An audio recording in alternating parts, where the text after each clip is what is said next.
everybody. Welcome back to Superman and Lois TV Talk. This is our episode for Season 1, Episode 4, Haywire. My name is Robin. And my name is Derek. Robin, I want to thank you for holding down the fort last week when I couldn't be here. I was on assignment, and tonight it is Frank's assignment. We've sent him to the snowy tundra. I don't know. He's unavailable at the time of recording, so we must trudge forth. We promise we will all three be back together for the finale next week, or whatever you want to call this hiatus. The mid first part of the season finale. The we'll return for sweeps hiatus, but gonna take April off because who does anything in April? So yeah, May. Have we ever? I was thinking about this while I was eating dinner tonight, which is useless because I can't taste or smell. But not to harp on that. Sorry. After 6 months. Have we ever recorded a podcast solo before? Ever? Solo. Surely at some point we did a Smallville episode, just the two of us. But honestly, one did not come to mind. Yeah. We'll leave that to the shoe historians. Yeah, exactly. That's a good piece of trivia there for shoe historians. Is that a word? Yeah, shoe historian. Shoe story, yeah. To come back and his shoe-stian? No, that doesn't work. Anyway, so regardless, it's interesting to be here just with you. This will be enjoyable. Because I can't recall having done this before. Yeah, this is weird. We usually have an intermediary. We usually have a bouncer to keep us honest.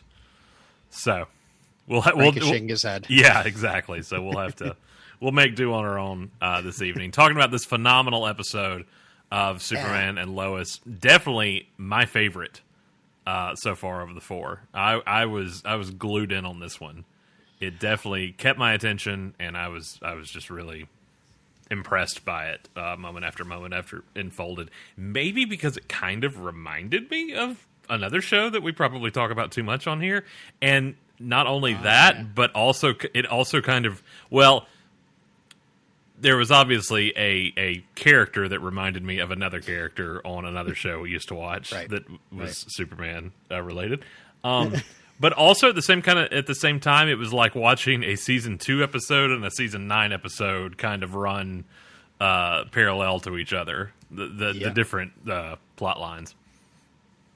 Yeah, and I mean, It is strange, I've been seeing the articles out there saying like, oh, this episode is just like that Smallville episode, yada, yada. But this was a bit jittery, I would say. I had the jitters watching it. You got a little bit of jitters. Well, what was funny was I watched it, and so when Tag went to his room and was alone, and he was like, stupid cast, and I was like, see, if this was Smallville, this is when we'd find out he's a meteor freak. And then he started vibrating the arm, and I was like, whoa, okay, he is a meteor freak. Yeah. Kind of. Yeah. Well, at least his mother isn't like webbed to the ceiling or anything weird like that. Absolutely. But I don't know. I'm thinking that this episode might be their way of introducing the Freak of the Week format. We've got a way, it seems, to turn regular people into, superpowered people. And then, oh gosh, we got so much to talk about. Yeah, a ton. This is going to be a stacked one because there were elements introduced that have not been present in the first 3 episodes. So it was kind of turning a new page on this show. Right. Actually, before we get into the episode, there's not a lot of news going on right now. Well, when you take off for a month and a half, that happens. Yeah. But I did want to mention, I stumbled across an article titled "The Genial, Earnest Superman of the Small Screen is the Hero We Need Right Now." I saw this. This was AV Club that ran this? Yeah.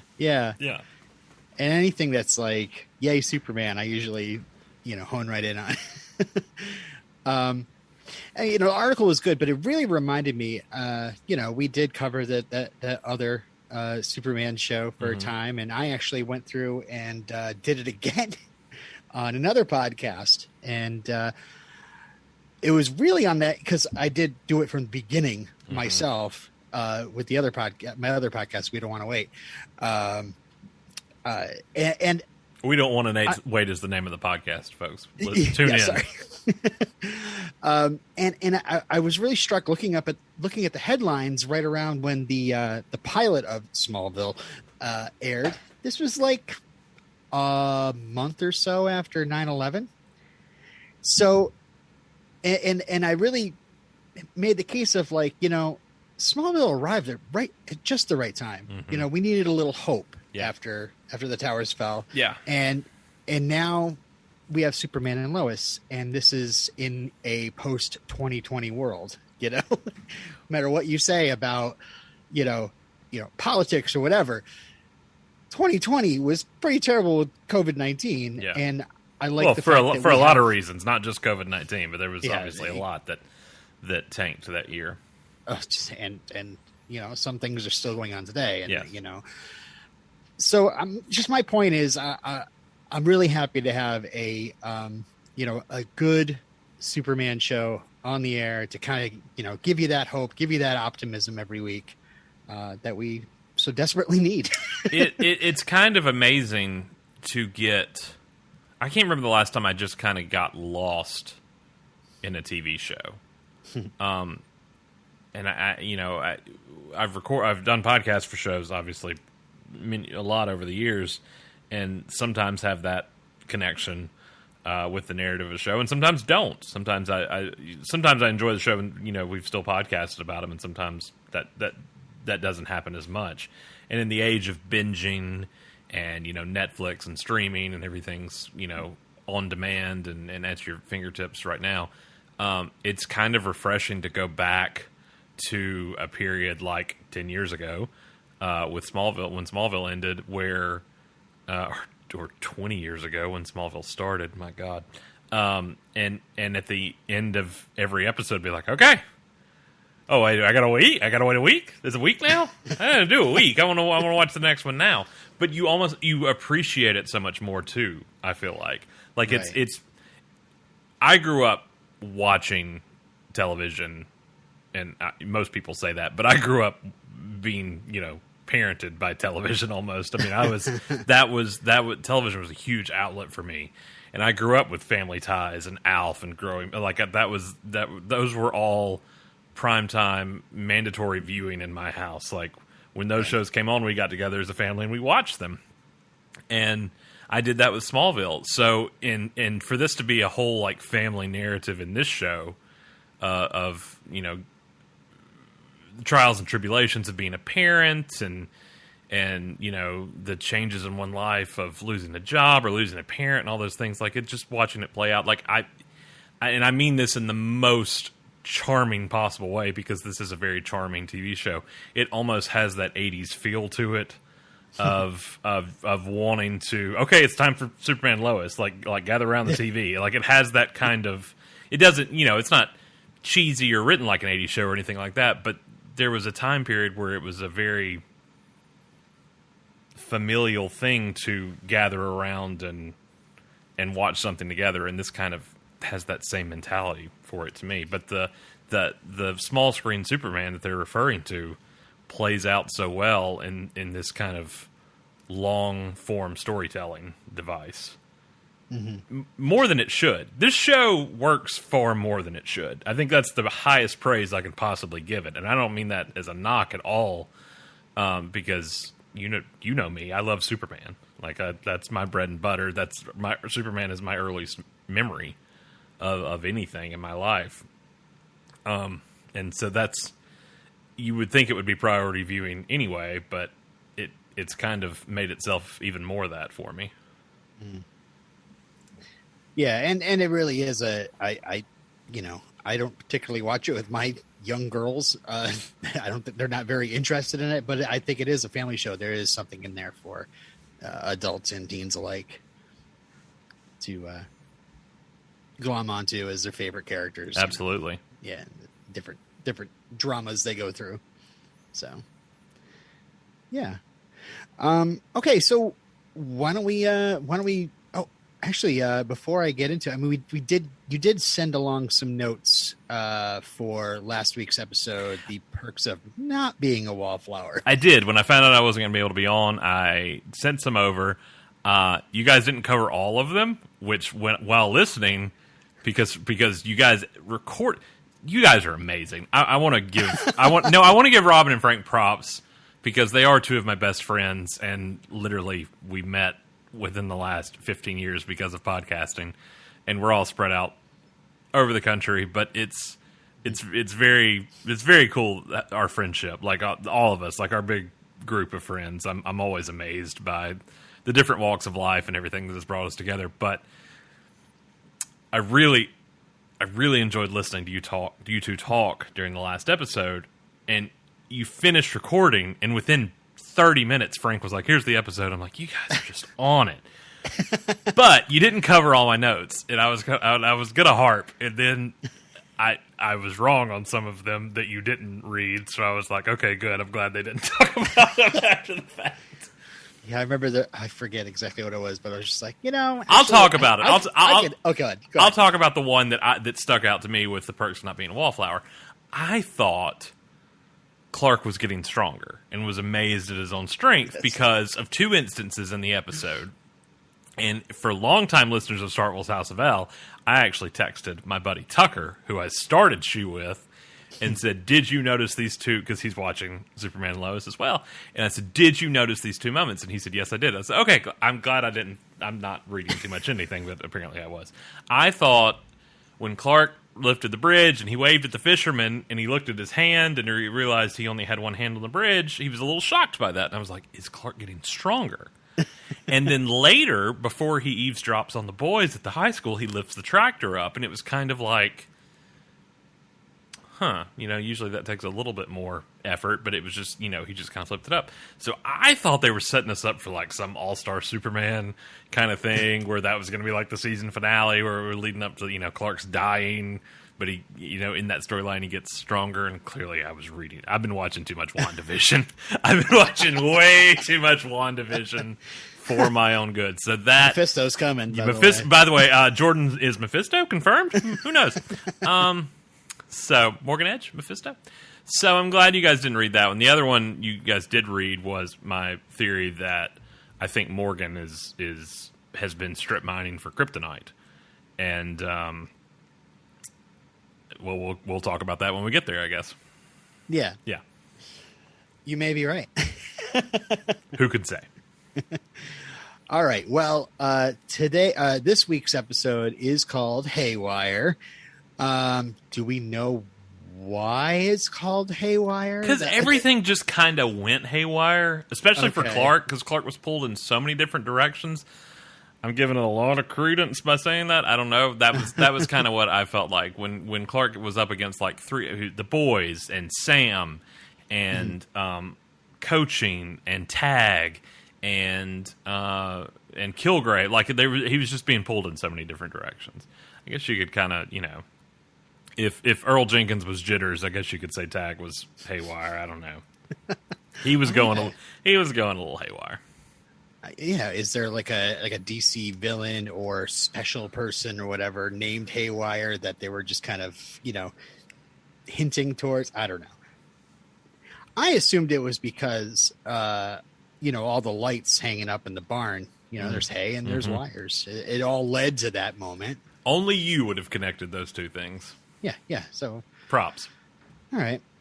So I'm obviously right. Okay, so clearly, I'm not going to argue with you, and nobody else can, because they're just listening and yelling at their iPods. iPods. Who's yes. Listening on an iPod? Anyway, yeah. Well, I'm so glad everybody subscribed on their Zunes. Yes. All right, so this episode's written by Michael Narducci, who was a writer for The Crossing, the originals, and the Vampire Diaries.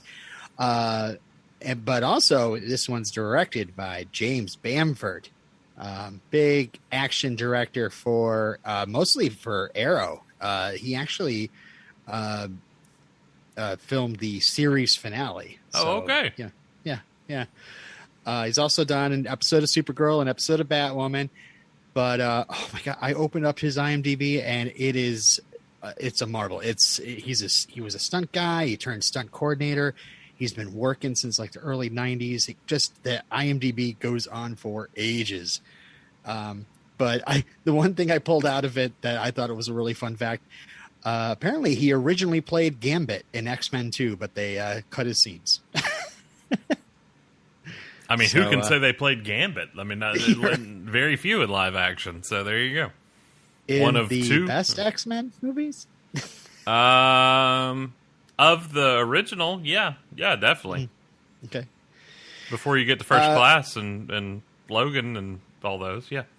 Right. All right. So I've broken up this episode into 3 subdivisions, and our first one we're going to be talking about is what's going on with Morgan Edge, the whole drama with him versus Lois, and then how the Cushings get involved with all that. So maybe we can kind of start in the 6-year ago flashback that kind of opens up. Please do, because my goodness, I thought I kept thinking, did I miss an episode? Like I knew what happened at the end of Perks of Not Being a Wallflower with Laura, but I was like, did I miss something? They kind of just threw you in it right out of the gate, didn't they? Yeah, I was like, okay, now we're in the middle of a meteor shower. Yeah. If I've said. Somebody say I could have sworn we saw Morgan drive by like a red pickup truck with John Schneider sticking his head out. Huh? Crossover. So they made sure to tell us that this is 6 years ago. Mm-hmm. And we kind of come up on to, he's watching on this monitor that he has, his little tablet. He's tracking something. And then all of a sudden he's like, on my mark and brake. And the Humvee that they're all driving, the whole crew of them, stops right before this ditch. And in the ditch, we see a pod. I'm assuming that's a pod. A Kryptonian. It got knocked off course? I mean, it was small. It was small, right? It seemed smaller to me. But yeah, I don't know. I just kept scrutinizing it. I was like, are the insides of that thing covered in blood? Is that like some sort of like lab experiment that perhaps got dropped here? How does Morgan know about this? How was he expecting this? Yeah, there was an anticipation, obviously, with the on my mark break, the whole line there where they, were dodging them, and then all of a sudden they were at the one they wanted to be at.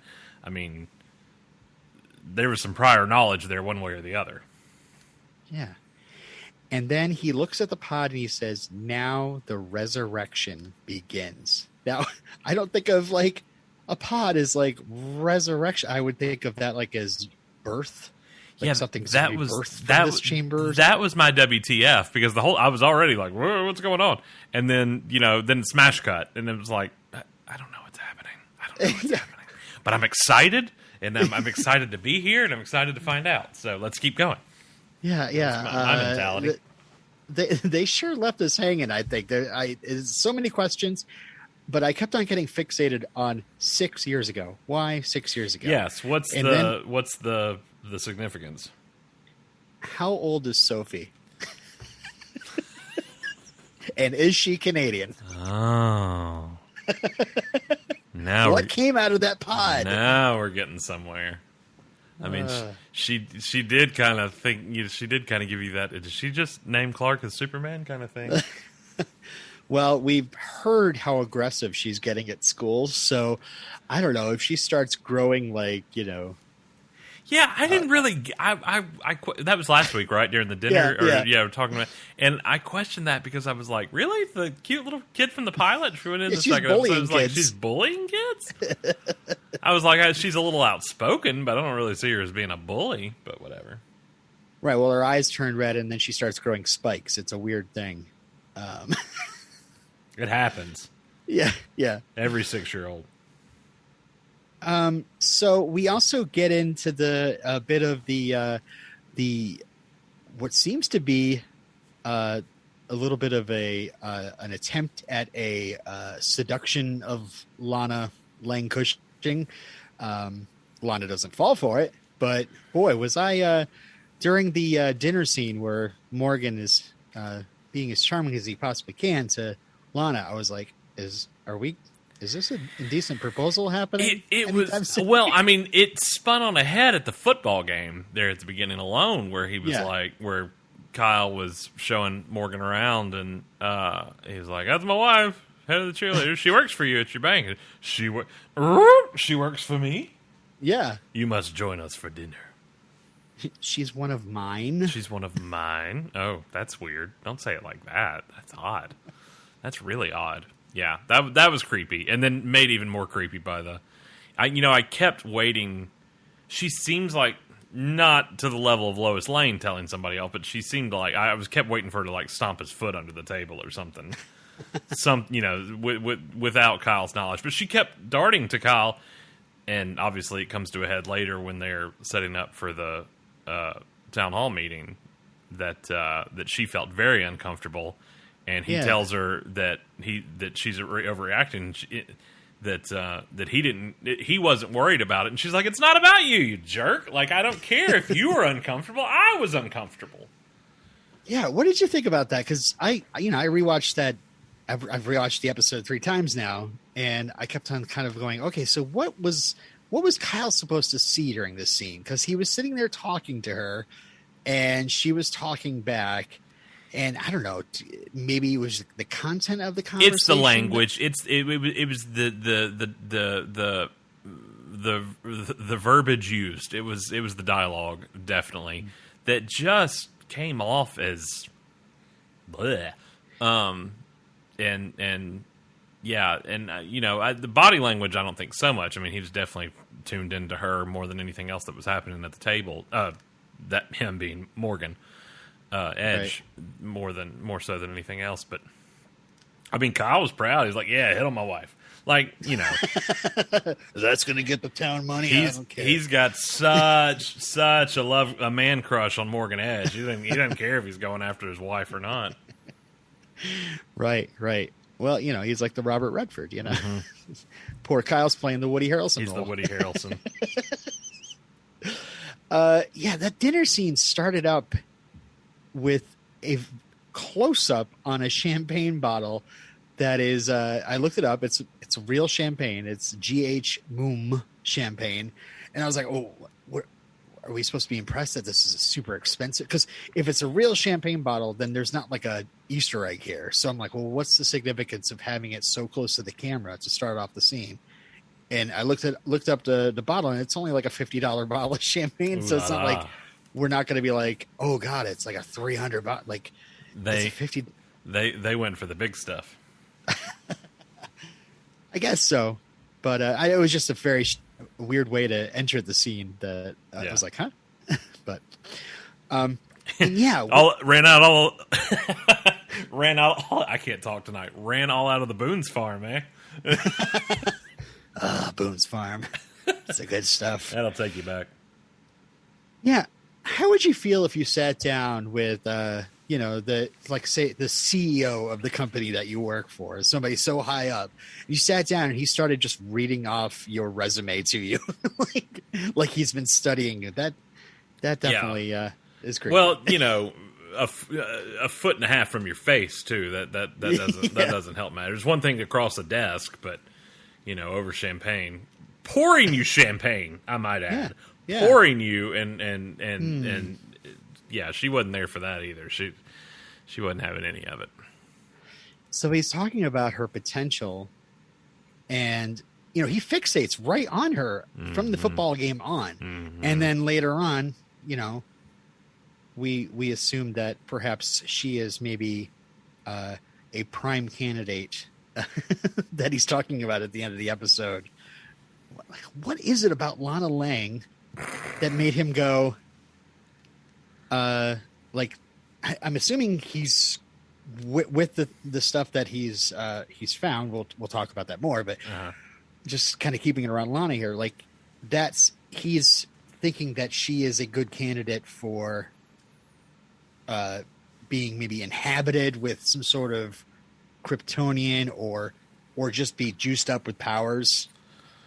I don't. It's so broad that I don't even want to speculate, because it could also just be the complete opposite of that, and he just wants her to be higher up in the company to use her as a pawn within the town of Smallville. I mean, it could just be that matters too. But given on the back end what happens in the episode, it's kind of hard not to connect those dots at the same time. Right. Yeah, I was like, is it her looks? Is it because it's he doesn't know anything about her other than she catches his eye. So is he just like, I love to surround myself with gorgeous women. Yeah, give them powers. Can I say, I was kind of, when we first started talking about the show and the sides came out and we knew who was going to be cast, and we knew there was going to be Alana and her family, part of me just wants to be like, again, we did that already. And I hate to be that way. I love Kristen on Smallville. She did a phenomenal job with the role.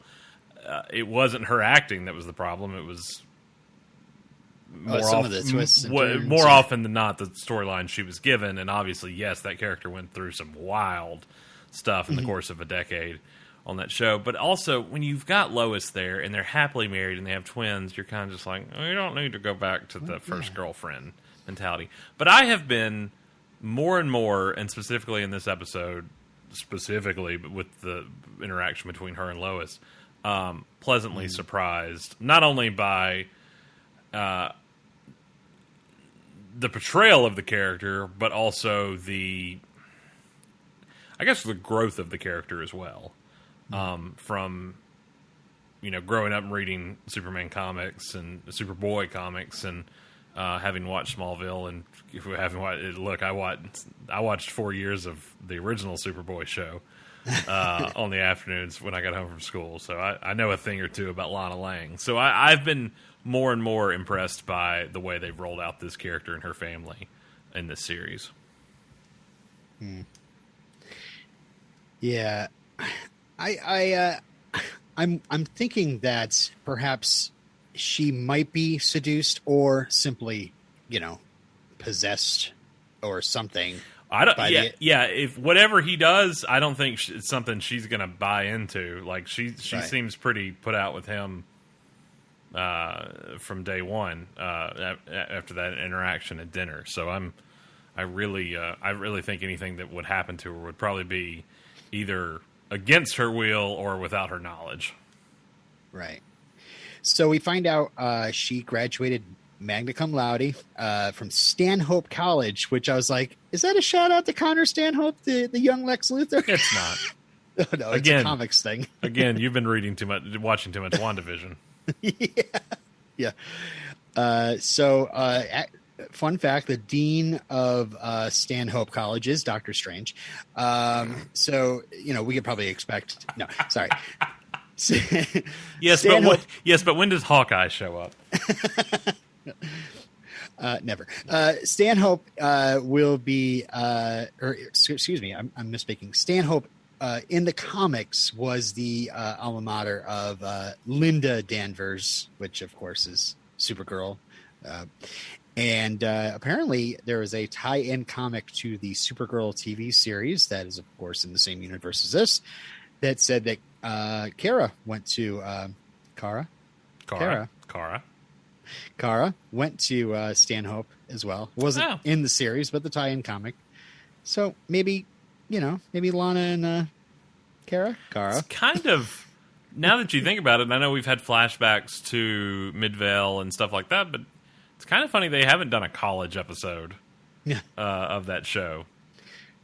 Because obviously when we meet her, she's got a job and she's, an adult. But yeah, that would be an interesting episode. So in your final season, Supergirl, you need to have a college episode. Definitely. And make sure to obviously have Lana Lang pop up in the background. I wonder if that's been, I have admittedly trailed off of Supergirl, and I wonder if that is a direct reference to dialogue or if there's a scene with a Stanhope diploma hanging up somewhere for her at some point. I don't know. Yeah. Too bad you're not here, Frank. Yeah. Oh, well. I think he hosts a Supergirl podcast, so maybe he could help us with that. That's what he's doing. He's doing. He's gearing up. He's gearing up. He and Tim, they're getting ready. looking at all the clues hidden in the teaser poster they just released. So, which had everybody but Supergirl in it. Okay, so yeah, I'm thinking, Lana is going to get some sort of something's going to happen to her that's going to. I mean, we brought Lana and Kyle together. It was a beautiful thing. This episode, we had this beautiful shot of the sun coming through their silhouettes, and I'm thinking that Lana is going to advance somehow because of Morgan, and Kyle, well, his reputation in Smallville is going to be bankrupt after Morgan completely screws the town. So, not looking forward to poor Kyle. No, it's weird that I mean, he's not an anti-hero. You don't want to root for him, but you don't want to root against him really either. Yeah, it's kind of a weird character to watch and be there with along the way. Yeah, he's the kind of character a lot of the people in the South would be like, "Oh, bless his heart." As a representative from the South, I would agree with you. Yes. I speak. That's what they tell me. I speak for my people. Yes. Well, this is, I mean, this is a big North and South podcast, so we have to every once in a while talk about. Yeah. Yeah.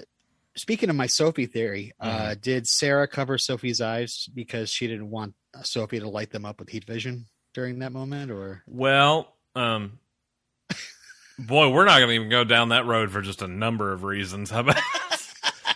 I was going to do an explainer, and then I was like, no, that's a young child. No. Let's move on. Okay. All right. So, I noticed in the newspaper article that Lois writes up and then gets rewritten, of course, by Beppo, that it's Edge Intercorp.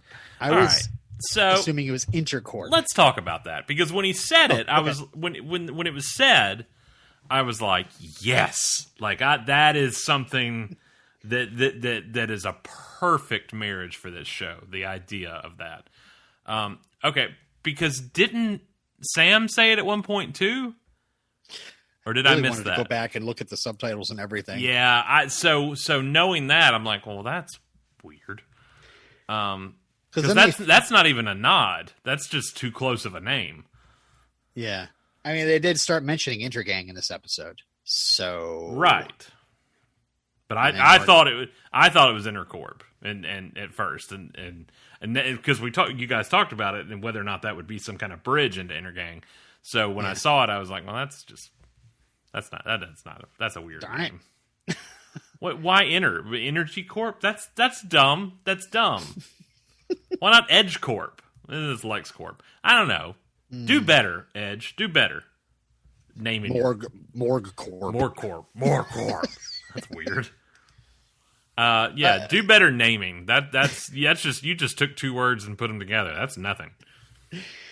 So Lois gets her story squashed by the great Leslie Lar, who comes in and is like, I told you he was going to crush you. Whew, she is spiteful to not have any reason to be spiteful whatsoever, to have no personal connection in this, really. But I guess it's good that she didn't, light Lois on fire. So yeah. I've got some theories about her. But at this point, after watching the end of last week's episode, you're like, oh, well, it wasn't a Molotov cocktail. She just lit that thing up with her eyes. Yeah, exactly. Lois' station wagon with her eyes. Yeah. And what was she thinking about when she did that? So anyway, it's we're gonna have to go another. No. She's an adult. Never mind. All right. So I could talk about superpowers and any sort of comic book mythology or whatever. But what I'm mainly concerned about is what's going on with that Daily Planet contract. That obviously that's what everybody's here for, to talk about contract disputes. Yes. Is Lois not supposed to write about Morgan Edge? Is Lois not supposed to write? No. Well, I don't think it was a non-compete. Obviously, she's most non-competes are in contracts and clauses are within a radius, within like a mileage radius, and they're well out of that from Metropolis. I think that there's... Are you sure? Yeah. I could probably see Metropolis from the water tower. I mean... if I climbed up there. Put a pin in this because it's something I want to go back to too. Because I did, watching them paint last week is something I didn't get to talk about. But I feel like it was more there was some clause of libel or slander against your previous boss or anything like that. Is it like maybe it's like the contract is yet to release her or something and she can't? But she did write that other article and publish it in the Smallville Gazette, but maybe they consider that like damage done, and they didn't intervene. I don't know. Yeah, well, I guess that put them on radar. And again, they were like, Chrissy was even like, "How do you even know we're about to run this piece?" Yeah, because they were they shouldn't be aware that was happening. So one of them's got super hearing. But yeah, I just assumed it had something to do with libel against a prior employer. Okay. That was my takeaway. I didn't question it when I watched it because I just assumed that's what it was. I get what you're saying maybe about the not being able to write from a non-compete standpoint, but I really feel like that they've got to be outside whatever radius they would be. Yeah. Usually that's so you can't go, and I'm just using this as an example, but obviously it's a lot more prevalent like in a medical field. You can't go work at one hospital and then go work at another hospital down the road for a certain amount of time. Kind of thing. Like, okay, here's a good example. So Conan O'Brien had a non-compete. That was why he couldn't, when NBC took the Tonight Show away with him, he couldn't immediately go on air elsewhere. That's why he had to wait before going on TBS. So it's that kind of thing. But I think, it would be like, so you don't go immediately to another newspaper and go trash your previous newspaper in a column, or or write a huge expose about your publisher or CEO, as it were. I guess, publisher and CEO edges for the planet. So that was my takeaway for what it's worth. Okay. Yeah, because I've had some questions like about Clark not getting to be a reporter now, and I was like, is this show going to now handcuff tie Lois's hands behind her back? No, I don't think so at all. And there was, maybe it was the original script, because there wasn't mentioned in the pilot. There was talk about him having some kind of like a legacy package where he'd still be able to freelance. Legacy reminds me of Lois saying that Smallville's favorite son should show up and say a few words about justice. Yeah. So justice was a great event, actually. Yeah. So absolute justice. So I don't think they ever addressed that, whether or not he was going to be doing that. Obviously now I'm ready to see him do some farming. It's been 4 episodes. You moved home to a farm. I'm ready to see some fence posts going in. I'm ready to see some work being done. The cows need to be milked. But here was my thing, my brief moment on that, is outside of that moment in Heritage, where he's floating, where he's up on the roof fixing something and floats down to get a tool from the very astonished twins watching him work on the house by flying. Okay, I know he is an established Superman, and I think more than anybody over the years have clamored for an established Superman on screen, because we always get some sort of origin story, and I want to see the man that's been doing it for a number of years, and we finally have that. And maybe that's why he doesn't do things as much as you would think he would, but my God, just do some chores with some super speed or something. Like, he could have had that whole house painted in 4 seconds. Like I did, and I get wanting to be a family and doing that, but then the trailers hooked to the station wagon, and I'm like, you could be doing things so much faster. But if you're not getting paid to work as an assistant coach on the football team, I think you need to at least be doing some farming in the meantime as well. In addition to being, quote unquote, the most important man in the world. Yeah, that's what Lois says he's doing now. Oh, yeah. Yeah. He does a lot of farming. Back off, Yeah. Chrissy. You've never even met him, Chrissy. We've never even seen the two of you on screen together before. Why don't you go play with your wall of weird a little bit more? Did you like the quote there? I like Chrissy. Don't get me wrong. I don't want to make it sound like I'm not. Did you like the call out about we have another reference to Lois Lane being a bad spiller? A bad spiller, I should say. Yes. That part needed a little bit of work. I looked that up. I guess this Lois Lane being a bad speller originated in the Superman the movie. It was That was the first time, huh? And then obviously Smallville did its own kind of nod to the Donnerverse in a lot of instances, and a lot of from the Williams theme to the Fortress of Solitude and things like that, but to legacy casting. But yeah, that's and then it happens. Well, Superman Returns is also technically within the Donnerverse. So, and it happens in there too. Catastrophic, rapist, words that she has trouble spelling. So, is there two P's? Rapist? Like, who's writing about rape? Good Lord. Superman the movie? 19th, late 70s? Goodness. All right. So, yeah, gotta love Lois and Lana going to the bar. Fantastic scene. Probably one of the best non-Superman scenes of the episode, in my opinion. I absolutely love hearing Lana talk about the old days. And then from her point of view of Clark coming back to Smallville and being a changed man. Mm-hmm. That's great. And I loved a little bit of dialogue where she kind of makes... I don't know. Do you think she worried Lois at all when she's like, I know exactly what happened? No, it was you. No, I don't think so. Well, maybe, I don't know. It's definitely, Lois is Clark's Superman. I've said that before. I mean, that's Lois makes him a better Superman. Yeah. And obviously when he left Smallville, he was not Superman yet. That's something he found in Metropolis on his journeys. He even tells Jordan in Heritage, when my father died, I had a lot of questions, and went on his, his journey, and obviously on foot, eventually led to the Fortress of Solitude and found a great deal of answers. But I 100% subscribe to Lana's mentality there that Lois is the reason Clark is the man he is right now.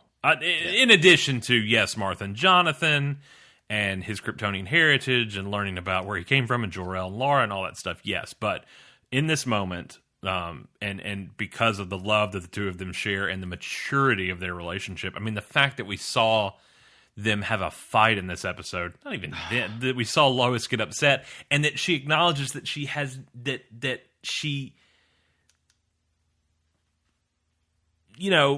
jealously, she can't even be upset. She wants to be upset, but she doesn't have that privilege to be upset because of who he is and what he has to do. I can't be upset that you didn't show up for the town hall meeting to back me up because Kilgrave got away. And, to see her struggle with that in the moment and even say it's something I'm going to regret saying tomorrow, I'm sure, potentially may regret saying tomorrow, just... It's still even a mature debate for a husband and wife that whether you're Superman or not. I was so ready for drama on this show. I was ready for a family drama, but I'm glad it's drama with intelligent people having conversations that are, rational and they think about the thing. I think my favorite moment of that one little mini fight was how Lois is like, I'm going out for a drink with Anna, and then she walks out, and then she doesn't quite shut the door behind her. It leaves it open just for a second and then closes it. And then we get the close up of Clark, I just thought, there's so much there, there's like, I don't want to hurt him, but I also have a right to feel my feelings, a little bit. And yeah, they've been doing this for many, many years. So I think maybe those arguments might have been a little bit more immature back in the day, but now it's like, yes, I get it, but still, I really needed you there. Yeah.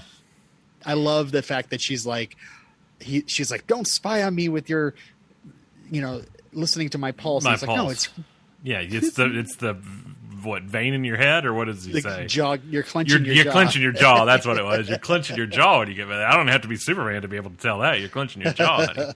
You know, one thing we didn't really talk about in the episode where you masterfully, A Beautiful Mind style, went through and did the twins and the backdating and all that stuff. Oh, God. And one reason is we really didn't know it at that point. But pre-crisis, or I guess in the midst of crisis... No, pre-crisis. You know, they go to Argo to get married. Do they? Now I'm questioning myself. I know they go to Argo to have the baby, but did they get married on Argo? I don't remember. Was a proposal in the fortress? The proposal was in the fortress, but for some reason I thought when they went back to Argo, they got married on Argo. I don't know. I could be having that wrong. I'm not as good on my Supergirl as I am some things. But it all happened very close together. She was already pregnant, obviously, when the engagement happened. Mm-hmm. And based on the not previously on in the montage at the beginning of the pilot, they got married 14 years before these. I mean, they've been married for 14 years. Exactly. And they were married before these twins were born. And you might kind of forget that in watching this show because of your preconceived notions of what you've watched in the Arrowverse previously. And you have to kind of take yourself out of that for a second and go, no, like, yes, you know, Jonathan was on the way and he proposed and you know, that was a very exciting thing. But in this world now, like which again is Earth Prime, just self-distance, social distancing from the other shows within the Arrowverse. What a time to be alive, folks. They've been married for over 14 years. I mean, they show the wedding happen, and then they show themselves giving the gift to Martha with the sonogram with the twins inside. So, right. You know, they've been through their share of ups and downs, more than a lot of people would, obviously, because their ups and downs are up, and away down, you know, and down, you know, versus what a lot of married couples would be used to. Yeah. Yeah, for sure. And so, yeah, it makes sense that they're having this like more mature way of arguing where Absolutely. It's like they understand each other so well, but yet they also have feelings and sometimes that they get hurt. Well, and we've heard, it's not the first time we've heard Lois say, look, I knew what I was getting into when we started dating. You know, it goes back to last week. Yeah, last week with the perks not being a wallflower where... You're doing so good at remembering these episode titles. So far, COVID hasn't gotten me, but I did try. I did try Smallville season 4 the other day, and I came up bupkis. Crusade gone, Facade devoted, Run. Can't do it right now. So for new listeners, I used to could spout all 218 episodes off, right, without issue. Where was I going with that? See, now COVID has reared its ugly head, and this fog that I've been in for the last 6 months is eating me. It's not the first time we've heard Lois make some reference to, I knew what I was getting into, you know, being right. The Lois Lane to your Superman is difficult. You spied on me that one time and took all the flowers and, you know, Metropolis to win me back. She didn't say that. I'm adding in a few extra lines here. But, you know, it's just like, they make it work in spite of the fact of her father being an absolute sorry dick in this episode. All right. Before we get into all that, I'm sorry. There's a couple more things I want to cover in Edgeland. Yeah, that wasn't my segue. It was just another factor for them to have in this episode. I know. But by the way, speaking of being like maturely upset about things, did you see the promo shot of Crier at the Fortress and go, wait a second? Okay, I haven't seen the video. So apparently there was a trailer for season 6 of Supergirl. The final season. Final season. I don't know. Which abruptly, the last season abruptly ended because of COVID. They didn't get their true season finale. Yeah. Stuff didn't get to play out to fruition as a result. I still personally believe that they were probably going to kill Cryer off in the finale. And you know, I don't know that, but I wonder if that, and I wonder if that's kind of what impacted what's happening on this show too, with an introduction of a new Luther. So I don't know, but our buddy Tim did send me the picture of Cryer in the fortress, and okay. Have you watched the actual trailer? Because I don't know the. No, I just saw the. Okay, like so he looks shot. very shocked by the fact that he's in the fortress, and I wanted to be like, okay, you people have established multiple times before that both Superman the movie and Superman 2 have happened. So he's already been there theoretically, but I'm not going to get into all that. Yeah. But yes, it is the old school fortress and not the Superman and Lois fortress. Right. So that's my irrational anger, like going, I just want him and that fortress to come over here. Yeah. But I understand COVID and I understand. Well, I don't even want that fortress. I mean, you know, it's fine, but I want Cryer on here because for multiple reasons. Have we talked about this on the show? I mean, I know we talked before the Superman Lois started on this podcast about the implications of the history of this Lex Luthor and this Superman having been friends, and then, you know, the turn that happens prior to it. But we've never seen them interact. All we've seen them do is stand in the same space before. They didn't even speak to each other. And he doesn't even know that this Clark Kent is Superman, despite the fact that he knows that Kara's cousin is Clark Kent, and he knows that Kara is Supergirl, and he knows on every other Earth that he visited through Crisis. I'm about to open a Red Bull. Excuse this pop. That's a Miller Lite, by the way, everybody. No, it is a Red Bull Peach that I can't taste, but I have to get through a night of podcasting. So I have to question what the mentality of that is when he knows all these other elements, but he's just not putting it together, because he even tells the Clark Kent of Earth 167 to the Tom Welling Clark Kent, the Smallville Clark Kent, that, you know, whether or not you believe that's a different version of Smallville Earth or not, I'm not getting into all that. You know, it's ridiculous to think that my Earth's Clark Kent could be Superman. He can't see past the glasses on his own face. And I'm like, you can't see past the not hair on your head. But, no, I just want to see them together interacting, because what this show has done very well, and this is not a knock to the Arrowverse, please believe me when I say, and I don't know another way to word it, so this is going to have a very negative sounding connotation, and I don't mean for it to. Those other shows, obviously, and Legends. What do you mean by other? Those other shows in the Arrowverse tend to be a little bit more cartoony in their style. I'm not talking about anything else other than just the kind of the way they have set themselves up to be. And again, it's almost like an animated version turned into live action, almost in the way they do things. And again, I do not mean this negative. All great shows, I have watched them all, except for this season of Black Lightning. I watched season 1, but I have not watched the current season. And this show is more grounded. Is probably the best way to say that than calling them cartoony, because again, I don't mean that negative. But this show is far more grounded than those shows are. Even Cryer's Lex, who I love, is very bombastic and over the top, and to a point that he's almost comedic relief while still being the menacing Lex Luthor that he is. I love his Lex Luthor. And they've done this both with Bitsy's Lois and with Tyler's Clark. They're far more grounded in this show than they have been in their previous appearances in the Arrowverse. So can you imagine Cryer more grounded in this narrative?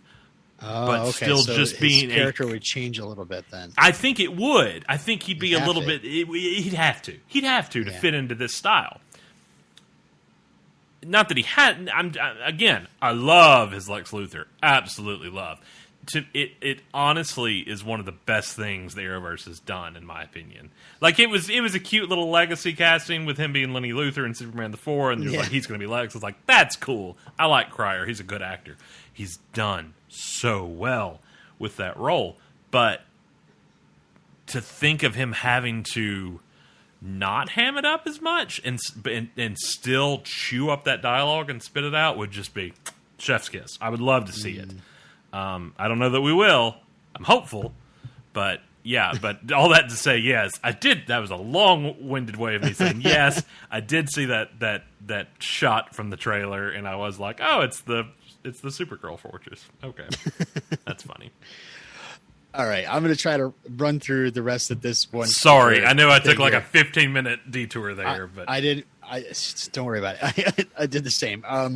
Okay, so number one, we were wondering about Leslie Larr, if she's got any sort of roots in comic books, and I discovered that there actually may be a connection.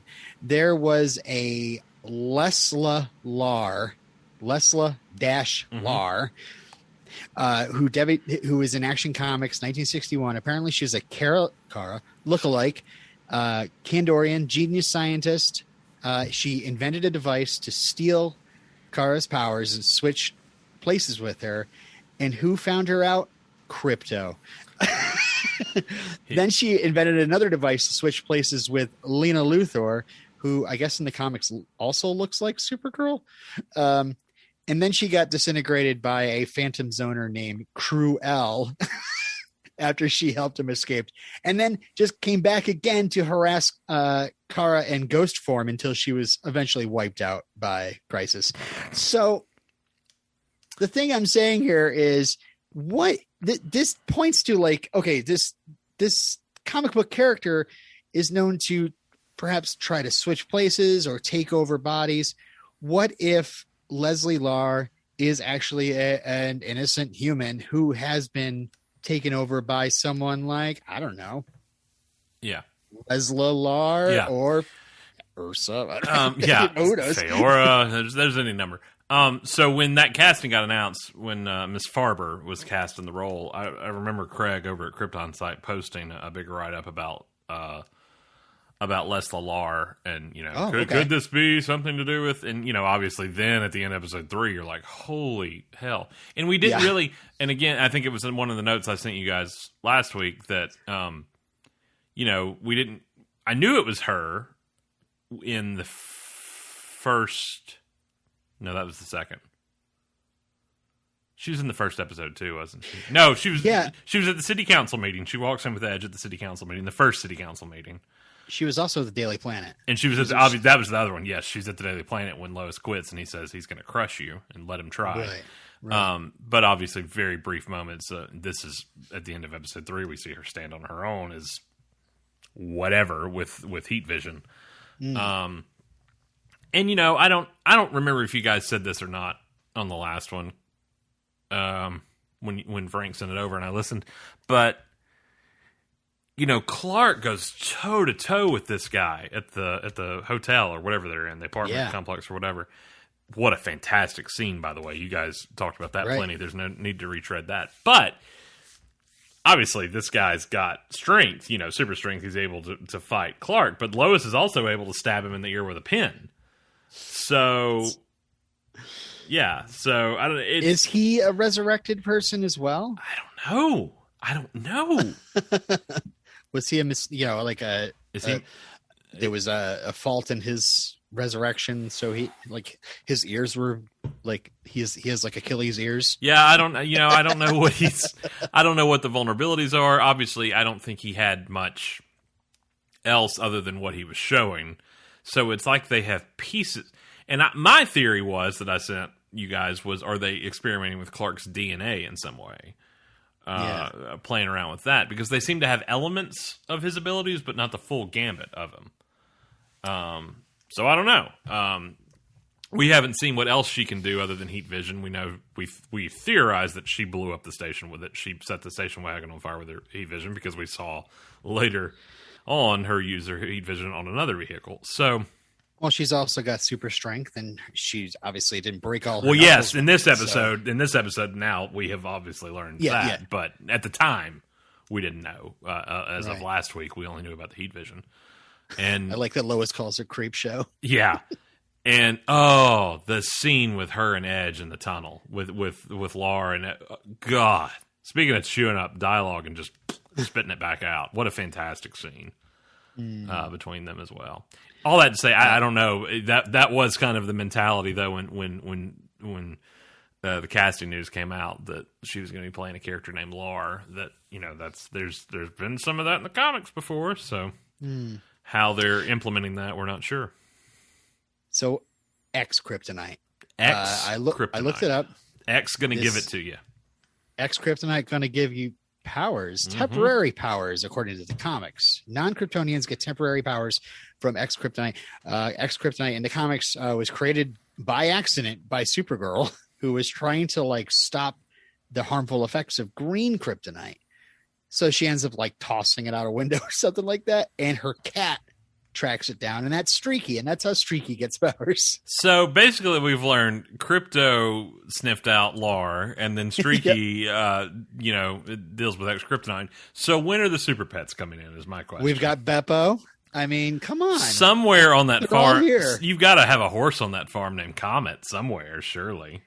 I'm waiting for Chrissy to hit a button on her belt and then turn down into a little chimpanzee. I've been here all along. Man, I'm Mephisto. The other thing I jumped onto was, Morgan has a way to track down Kryptonite with his tablets. Magic Who else tablet. on the series has something? That would be Captain Luthor. Uh-huh. Are they working together? And what did I tell you last week? What did I say? I said those things are going to cross over sooner rather than later, if not already. Because here's what can happen.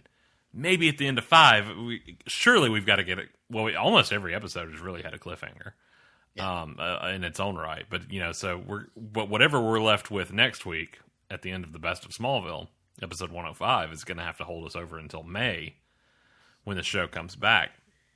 Well, it's going to be weird that they're going to rerun Insurgents. But I guess we'll watch it, right? And we'll talk about it. Oh, yeah. Insurgents and Reckoning. So, do people tune out when we make Smallville references, or do they turn up? Dad's talking about Smallville. Oh, God, Dad. Back in my day, we waited 10 years for a shirt rip. So, anyway, 9. So, here's how it happens in my mind. So Edge is in his office and in walks Luthor, and you think, oh my God, Luthor's about to attack him. And then there's this pause, and then Edge is like, what are you doing here? And then you find out they've been working together all along. What a twist. Yes. And then we'll be both pointing at the screen at, a la Leonardo DiCaprio. Yeah. Called it. There he is. I mean, if Luthor is looking for kryptonite, which he is, that's not an if. We've heard that multiple times from his ship, which is now destroyed. Also, I know he's not in this episode, so there's not reason to spend a whole lot of time on him, and we can talk about this more in spoilers because he's in the trailer for next week's episode. Yep. Captain. Where is he operating out of now that his ship is gone and his suit is destroyed? Right. Yeah. Morgan. I figured it was some... something to do with Edge? Yeah. He's got him set up in his own little hideaway where he can... Yeah. Yep. All right. Well, Captain Luthor is a good way to bridge our way from Morgan Edge to the General. And also talk about Kilgrave, too. Sam Lane really... What a dick. Oh, God, just the whole episode. I'm just like, shut up, Sam. No more, at no more point than when he tells those boys not to distract their father. Don't waste his time. Oh! You just want to... Oh, when Clark heard that, when they turned and looked at him, when Clark said, why didn't you boys call me? And they both turned to look at Sam, that next scene when he is literally shouting at Sam in the living room, I was like, thank God. Like, I really... and I really also liked the very Superman petty moment when he is Superman and he's at the DOD, and he's like, well, here now, so why don't we do something about it, Yeah. Can't talk can't talk about being married to your daughter right now, but maybe stop being such an ass. Right. But I thought that was so Superman, though, because you know, he's like, finally do your job. And he's like, well, it's not a job. It's a call of responsibility. And something you know, I think Yeah. Yeah. And so why don't we work together? Yeah. Which I'm just like, that's a Superman but line right there. It was, but it was also a little snippy, which I appreciated because it was deserved to be snippy. Like you deserve that shade, Sam. You deserve. That's true. You deserve the whole tree. You more than the shade. You deserve the entire the entire darkness that came with it because he. Yeah, I was completely befuddled by all actions on Sam through this episode from the football game forward. I mean, he shows up for the game and that was great. But then he sees obviously what happens and he's like, something you want to tell me? Like, could you just stop nosing into our lives for a minute? Like, Dad? Yeah. And then Lois holding her own against him too. You know, it's called being a father. You should try it sometime. You know, that whole thing. Ooh. That scene, that last scene between the three of them and then Sam leaving, that was what do the kids say? Fire. That was fire. Mm-hmm. Such great drama. That was so yeet. That was, I don't know. I know that's not right. Wait. It was on fleek, Robin. Okay. Oh God. All right. So Sam, the thing about Sam, and I'll come to his defense a little tiny scooch. It really seems like Sam is. He mentions it a little bit in the dialogue. He's really stressed out. He's playing the middleman here, and he is talking about how the military are terrified of him. Right. And probably the only thing that's keeping them from turning on Superman is Sam Lane. You know, and maybe Sam is kind of telling them, "Oh no, he works for us. He's helping us." You know, so and, I have his ear. Yeah. So let's piggyback on that by saying. Again, going back to your tremendous, and if you haven't heard it, I especially during the hiatus, folks, go back and listen to. We were told there would be no math. It was either episode 3 or 4 of the podcast. I'm serious. It's a great discussion. It's comedic, and it was, and I'm not just saying that because I was a part of it because I'm not that funny. But it's a great episode where Robin just totally does the math on the Arrowverse and how this fits into Supergirl. But here's the thing. So we now know he has at least been Superman for 15 years. Right. Whether or not Crisis changed anything or not, based on all the math we did previously. But if he was married to Lois, and the boys are 14, and he was married to Lois 4, and we know he revealed himself, obviously, as Superman before that. Yeah. He's been that way for a while. The military is still scared of him? Like, really? Like, this is not evil Superman. This is not somebody who has been turned... I mean, maybe he has by some point. Obviously, through dialogue previously, we know he has fought both Zod and Doomsday. We know, in fighting with Lex and stuff over the years as well. But you're really still terrified of somebody who is clearly here to help? I don't know if you've heard of the U.S. government, but... Have you heard about this? Are you familiar with it? You seen this? They don't seem to get over. No, you're right. They don't like change. No, I get that. I do. It's just the proximity within how much he works with them and is quote unquote here to help and, all this other stuff. And it's, it's more of a responsibility than a job and all that kind of stuff. At some point you would think he would be the buddy Superman with the establishment versus still on kind of the outskirts. And I get that Sam's kind of his liaison, more so because he's married to his daughter. Nobody knows that, but right. More so of the proximity with, within the family. But yeah, I was kind of shocked by that line when he said it. I'll say the other one that raised a red flag for me is when he said that moving out of Metropolis raised a red flag. So I'm like, well, how did the military know that he moved out of Metropolis? Well, I think it was more when you left Metropolis. Not so much that they know Superman moved away, but he goes on to say you're not in the skies anymore. And I said that I think on one show before. I mean, at some point he's got to. It's very evident he's not around as much as he was, even though he's been jetting back and forth, but we've had no reason to believe that anything that has happened in episodes 2 or 3 have happened in Metropolis. And they've been in other countries. Yeah, I mean, they've shown us China and stuff like that, but they're in the fight in Heritage with Luther and other stuff, and wherever Luther sent the ship to blow up and all that stuff, we don't really know that he's been in Metropolis a whole lot, other than that final fight at the DOD when Luther talked. And where's the DOD? We assume Metropolis, but it's halfway between Smallville and Metropolis. So I don't know, but yeah, the whole idea of him kind of being the melting pot between Superman and the U.S. government is interesting. Superman's code name for Sam is Bishop 6. Mm-hmm. Is that a chess piece that we're talking about here? I think so. So maybe perhaps there's a little bit of checkmate involved. Or are we Bishop 6? That's a little bit too much for... You mean Sam's code for Superman? Yeah. But you said Superman's code for Sam, I think. So, but yes. So yeah, Bishop 6 is... Yeah, I wondered that too. I definitely did. I mean, checkmate would be interesting. But what... Did you do any research on that? I used to play chess really good.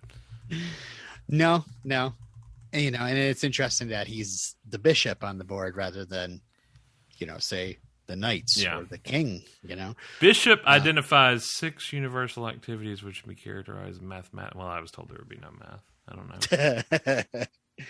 Also, he's called, Kilgrave actually calls him Big Blue. So we got a Big Blue shout out in here. Okay. So we should definitely talk about Kilgrave, who I felt was very, very close, especially in the prison band, talking about the greatness of analog watches. He's very, very close to saying we live in a society. I'm not sure. Particularly the scene in the back of the transport vehicle. Was he did a great job with that character. That was a really good characterization, down to his choice in the way he spoke the lines. Very Ted Levine. I was very impressed by that whole thing, down to the weapon. I mean, just all of it was really good. Thaddeus Kilgrave is played by Brendan Fletcher, who was previously... Oh, gosh. We're going to have to put a quarter in the Smallville jar. He played Parasite in Smallville. Rudy Jones, I think. Folks who follow the Arrowverse probably know him best for playing Stanley in the prison season of Arrow, which is, I think, really great. One of their high moments of the series.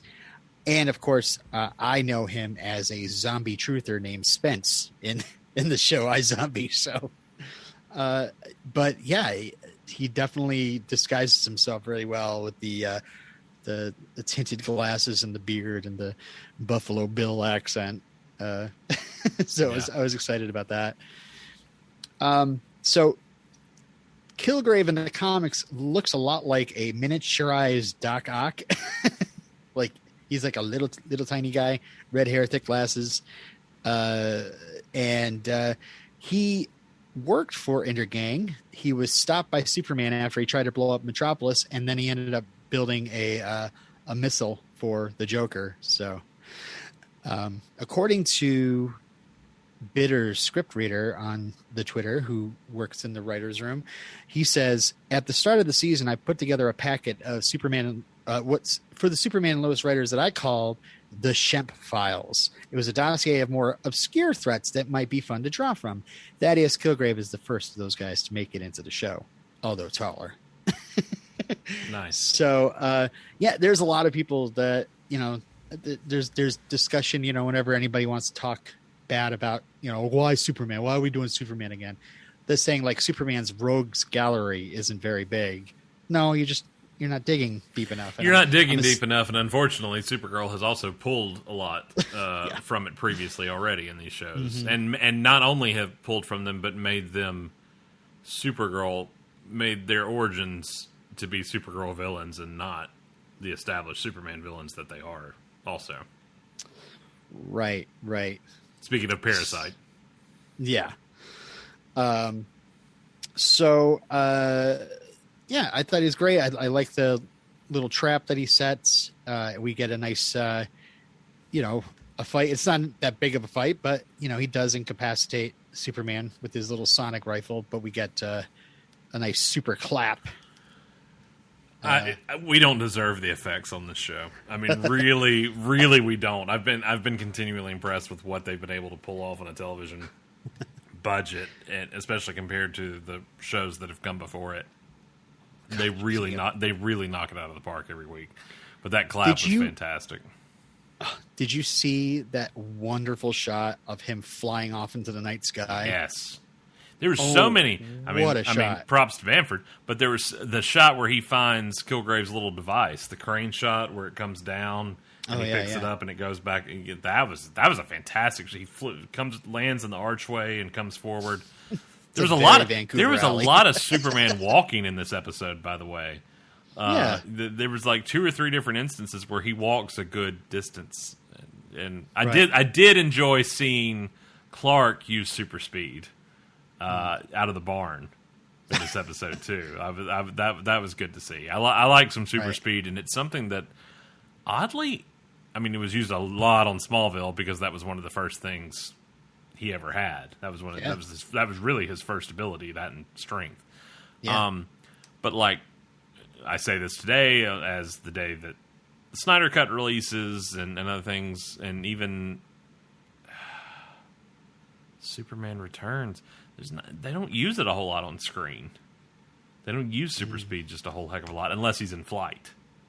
Yeah. But as far as him running or stuff like that, it's just not. It's not often a go-to live action ability that gets a lot of play. So I was glad to see that in this one. Some other fun facts. They send Sam sends Superman off to get Kilgrave in Glen Morgan Square, which in DC Comics, that is basically like Times Square for Metropolis, but it didn't exactly look like Times Square. That was much smaller. Very Vancouver, though. It is extremely Vancouver. In fact, I can tell you, now I have gone to Vancouver, you've gone to Vancouver, but I can tell you, no more than like several, maybe 20 feet away from where Superman was fighting Kilgrave, I had a bathroom break. There's a public bathroom right behind there. Actually, in the extended cut of the episode on the CW, you can actually see Robin exit the restroom, do a double take, and see Superman and Kilgrave facing off, and then go back in the bathroom and shut the door behind him. It's fantastic. It's about the 37-minute mark, so I implore you to tune in. I was actually one of the randos that was standing around seeing Superman getting beaten by the sonic rifle and not doing anything at all. Like, that was What are they going to do? What do you do? Come and knock Kilgrave in the back of the head. Throw a rock at him. He's got armed people all around him. Yeah. With assault rifles. Listen. Those aren't even legal in Vancouver.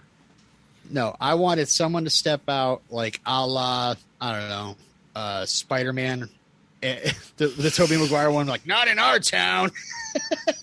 You're not coming after Superman. I mean, he's like a legend. Like, I would think, like, I don't know. That's like, seeing like your most beloved public figure getting like beaten down.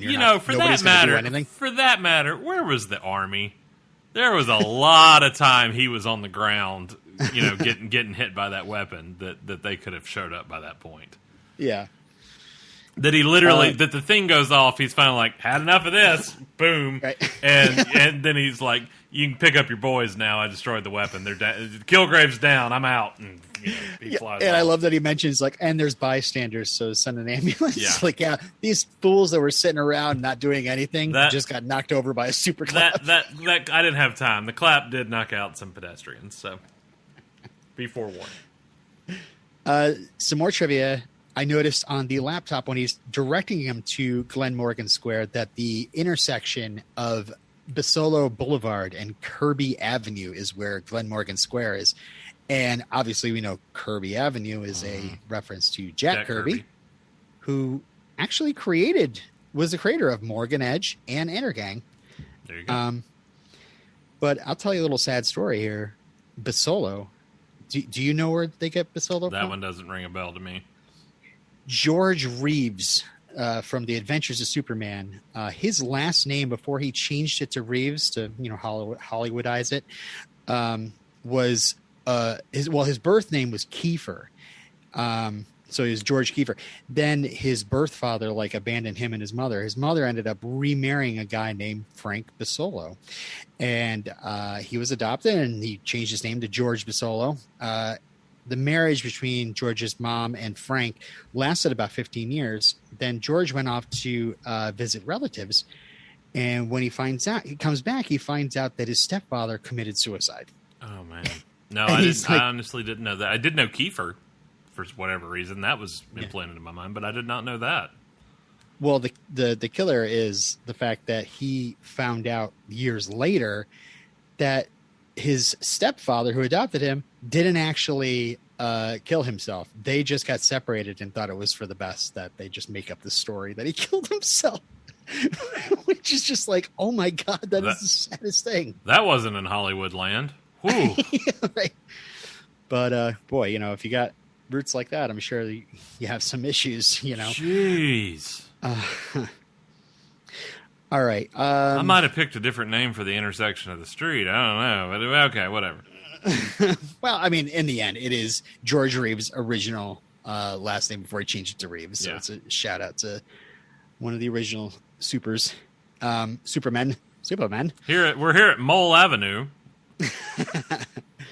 All right. So at the end of the episode, kind of closing out the Sam arc, Sam literally calls Lieutenant Rossetti. He loves him some Rossetti. Like, he told everybody to get out of the building. It's not you, Rossetti. Like, he made Rossetti stay for the incoming conflict. Like, he's all about some Rossetti. It's so tasty. You put the sauce on it. Gotta love that Rossetti. You gotta love that Rossetti. No, but I looked up Rossetti, of course. I just type in Google Rossetti, DC Comics. Comes up Reno Rossetti, who was in charge of the leader of the Human Defense Corps, which is directly involved with Project 7734. I really appreciate that it's not just throwaway stuff that they're doing it's real. There's some adamant work being done in the writer's room. The kind of work I would, if I was on staff, that I would be doing in the writer's room. I mean, there's that kind of... It's not a gaggle of Easter eggs. It's not something you would even really notice if you weren't trying to figure it out. But it's there, and it works. It's really well done stuff that they are trying to do for fans, that you might miss on 3 watches, something like that's done, that's pulled off very, very well. So I appreciate that. That's why they wave a champagne bottle in front of the camera. I'm like, there must be something here. Champagne bottles. I'm like, champagne bottles, Mephisto, confirmed. The last part of this section, Jordan. Actually, Tag's Quicksilver. They recast Tag. There's nothing like romance in the barn, and I just shout out to Superman and Lois for bringing a little barn romance. What a good scene! Magic! What a good scene! Did Tyler and Bitsy take a vacation together? Just to that chemistry is so good. I'm not suggesting anything. No, nothing like that. But I know what you're saying, and the fact of the matter is, what's even more interesting, and I, again, go back to pre-crisis. I'm not saying they didn't have chemistry in those previous appearances, but it is nowhere near the same level of what they have been pulling off for the last 4 weeks on this show. Every moment that they have together alone is so. I love it so much. Those quiet moments, sharing a beer or a glass of wine, or sitting in the barn, but sitting on the porch talking about their life and the trials and tribulations they're in and everything they're going through, whether it is a superpowered Master Chief trying to bomb Superman or just trying to get their boys through a day of high school. They're so magnetic on screen together. It's really, it's more than I expected and more than I hoped for going into this show. I'll tell you what, Derek, you are my first thought of the day. You're my last thought at night, and I love you. I think that's true. I usually wake up to a meme from you almost every morning, so I don't doubt that, honestly. I appreciate it. I was just like, when Tyler said that, I'm like, oh, I love him. I love you. And then when he takes off and she's like, it's cool, you know, and then she blows a kiss. She blows that kiss at him. Oh, yeah. I was the same way. I was like, that's good. Swoon. It's a good moment. It's a good moment. I love that even if he weren't Superman, he would still go that extra mile.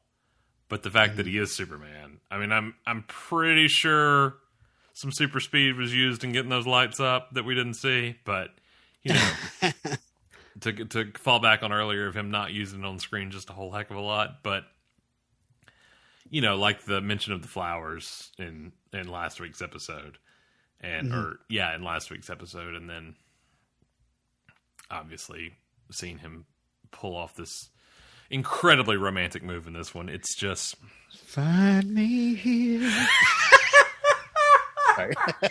Put a quarter in the jar. Put a quarter in the jar. Darn it. Ding. You're all I want. I'm gonna get a glass jar and a stack of coins for It's not a next bad week. idea. It's not a bad idea. Hold me to it. All right, so the last part that we want to discuss, and I save for last, really, because I don't have too much to talk about. I called this section "Tag Your Jitters." Really? Yeah, sorry. Yeah. Number one, it's funny. I called out. I was like, "Hey, last week I was like, this high schooler's name is this," and the guy with the broken arm, that kid's name is Tag. And I didn't even realize that he broke his arm at the bonfire had anything to do with Jordan. I guess I wasn't watching close enough. But as soon as you find out, it's definitely one of those things where at the beginning of the episode, they're like, here are the things you should remember from the previous episodes. Yeah. And I'm like, oh, that's going to come into play then. Okay. Yeah. Find out that it was at the bonfire. Right. And it's something you wouldn't think about until obviously getting dropped into it again right here. But yeah, Tag's got some issues. So he's a bit shaky. I mean, we go through the really kind of a classic freak of the week episode. Darn it. Another coin. No, that's used in other shows. Okay. Flash had freaks of the week. Yeah. So there isn't a lot of surprise. Like he's going to freak out. Luckily he doesn't hurt anybody. He broke the Wellnitz's table, and I don't care. Wellnitz is a jerk. So whatever. That kid constantly making cracks about Tag being poor. I was not. Yeah, that's this not week. cool, man. Like, are you kidding me? I don't care if you're from a small town or not. It's 2021. We don't do that. Yeah.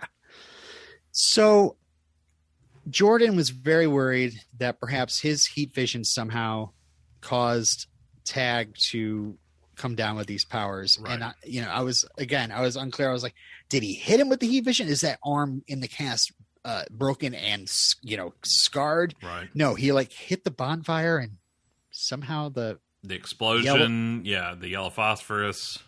Yeah. And then or ex-kryptonite.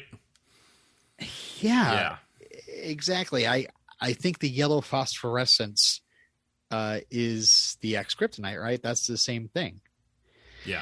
So I guess I'm going to have to say, I hate to eat crows on a show with a football team named the Crows, but I kind of think my Wonder Twins theory is squashed.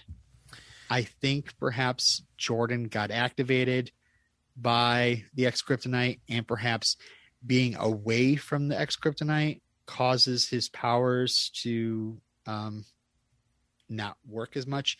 To people that are maybe listening for their first time or don't remember, I assumed it was Jordan and Jonathan needed to be together for the powers to work, but maybe it's just he needs to have that proximity to. I don't know. I'm still kind of on board with your theory that the closer Jordan is to Jonathan, the stronger he is. Okay. I'm not out on that yet. It's something I hadn't considered until you said it, and I've kind of grown accustomed to it. But there hasn't been a whole lot to show us otherwise. Well, pros or the cons. scene at the end of the episode where Jordan's like, "I can do this, John," and he tries to stop Tag and gets knocked across the woods. I mean, John's right there. But we know that Jordan isn't in full control of his abilities. He's not at full strength anyway. He did stop him. Tag just started at a higher frequency after that. But yes, he did stop him for a second. So I'm not out on your theory just yet, but I don't want to discount it either by what you just said, because I do think we can't pretend like Jordan is Clark. You know, he doesn't have the full faculty at his disposal, even if he has strength or speed. And you know, I kind of kept, especially last week, in watching last week's episode, not getting to talk about it on the show, they kept talking about his abilities, plural, throughout the episode. Yeah. And I was like, we've only seen that one thing, really. Well, I guess two with the pipes falling, but still, like, you know, it's hard to put a pin in on what he can and can't do right now. I mean, when they took him to the fortress and Jor-El was like, he ain't got nothing. So, I mean, he didn't say that, I'm paraphrasing. How much funnier would it have been if Jor-El had been like, he ain't got nothing. So, so, I don't know. I'm not. Jor-El was played by Don Johnson. Yeah, I'm kind of married to this twin ability thing that you've got going on. I like it, and I think it would be a very interesting concept for them to explore further down the road. The thing is, at 4 episodes in, it's kind of like baloney on the wall. We don't really know what he's capable of or not capable of at this point. It's sort of a grab bag. I'm assuming we're going to come to a point where Jordan's going to be hitting the football team the football field, big game, and all of a sudden he's not going to have his powers. Probably, and you know what? More so than that, and I know it was a bullet point in here somewhere, but man, Jonathan. I mean, if there's one person my heart goes out to on this show, scene after scene, not only for, like, he's probably, aside from Clark and Lois, my favorite character on the show. Yeah, he's great. He does, his comedic timing's great.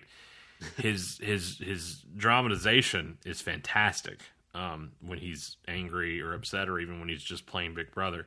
I love that they can still have those Big Brother moments, even with him being a little jaded to what's happening around him. I mean, he gave up everything that he had, that his identity to move to Kansas, or even if they were in Kansas, to move to Smallville, where he has nothing. And now he doesn't even have the one thing that he thought he was going to have with football, because now Jordan's the star of the team, and he's still, you know, drudging through it. He's still coming out, you know, with his head held high, in spite of everything. And it's hard to, you know, it's got to be soul crushing. And we'll get into this in spoilers. It's obviously weighing on him a little bit. Yeah, and I was very happy how maturely he was handling this, you know, bit of insecurity he might have at this point, and, you know, really just. He's given up so much. And like in the second episode, I was assuming that he was kind of okay with everything, and he kind of swallowed, but I could see, like, it still bothers him, and it really kind of takes us back to that the argument between Clark and Lois. It's like, yes, I know this is for the best, but still, I can't help how I feel about he even tells, he tries to make Jordan feel better after after the climax of the episode when they're sitting on the bed together, and he's like, "Look, I'm jealous." I mean, I'm not just. He's not just saying that to make him feel better. He is jealous of, and not because of the abilities, but because he's getting what Jonathan would have had in Metropolis had they stayed in Metropolis. He's getting that reaction from people, and that getting to be the hero kind of on the field that Jordan got to experience this week. And Jordan's never had that before. Right. And then that's the other thing. It's like, yeah, here we have, I mean, it's the same thing with the Cushings. Like, it's just something about the way TV works. You bring your characters to a high point only because that fall is going to really. So Jordan is like today this episode talking to Sarah going, I'm happy, and he's even saying like, I don't have any anxiety right now, Yeah. So it's, I mean, are we waiting for that moment where the implosion happens and he's like, I'm moving in with Grandpa, and Jonathan goes back to Metropolis with Sam? I mean, kind of thing. I mean, I don't know. And then Sam's like, I have my friend, the captain, over to visit. He says he wants to take you to his lab. Kind of show you around. It's how I met your mother now. Okay, so my question to you, very important one. Did Superman asphyxiate a teenager to get him to calm down? He says the air up here's thinner. He just so happened to pass out because he was hyperventilating. I thought it was a cool move. It was just like, look, you need to calm down. He had to get him to stop trimmering or whatever you want to call haywiring. He had to stop him. And here's one thing I like about this Superman. He is quick on his feet, and I don't mean that. That's not a super speed joke. He is very. It's like the clap, the huge, the powerful clap, and then this. Like he's quick to think of a way out of a situation that doesn't always involve fists. Like he's quick to think outside the box, and I really appreciate that in Tyler's portrayal. Also, obviously, the writing of the character, but also Tyler's portrayal of just the swooping in and immediately taking him into the atmosphere was really well done. Yes, I guess is the answer to your question. Not really, but yes. So, special school for kids with abilities is. Did you expect him to say what, like Professor Xavier's? Yeah, I was like, are we going up to New York to go to a certain school? And Clark's like, I've seen this house before. Do I have to put a quarter in the jar for that? That was a double entendre, kind of. Breaking news, it's been anticipated that the MCU would bring the mutants out, but in a shocking surprise, Disney sold it to Superman and Lois. So Professor X and everybody is going to be on the show. You kept waiting for your mutants on WandaVision, but they were on Superman and Lois all along. You should have been tuned into the CW. Right. So, the X kryptonite, the yellow phosphorescence, if it's the same thing, this is explained that this triggered the boys' metahuman development. They say metahuman on the show. They do. So will Tag lose these abilities getting away from it? Or, and then, of course, again, if Jordan wasn't Superman's kid, wouldn't we just assume that the same thing happened to him? Like, that's the one thing in the room, like the elephant in the room when Clark and Lois and Sam are talking about Tag and what happened to him. It's like, there's a kid sitting right here that just got powers triggered, and we're just assuming that oh no, that's genetics. Mm-hmm. Answer me. I'm working on it. Give me a dang second. They have not given us the breadcrumbs that you would expect from a series like this. They have not showed their hands to the degree in which you think that they would. So we keep getting, and it's not really infuriating in the way that they're doing it or anything, but we keep getting more questions than answers at the end of each episode. And that's not necessarily a bad thing because I know answers are coming. But Jordan's still kind of a wild card at this point, in all regards. And I don't know. I mean, where did he come? I mean, they hadn't been in Smallville long when the pipe incident happened in the barn, so where did he come in contact with the ex-Kryptonite? You know, they pretty much were only at the farm and the cemetery, theoretically, so... Well, oh, wait, no, because, my original theory was like, oh, he touched the crystal, and that's what gave him powers. No, he had powers before he touched the crystal. Right. Which he handed to his dad between episode 1 and 2, but whatever. Right. The Sunstone. Hey, I found this. Yeah. I don't know. Yeah. All right. Well, there's a lot of questions, and we really would love it if people, tweet us, email us, let us know what you're thinking. Absolutely. And while we're on that note, you want to read a couple emails?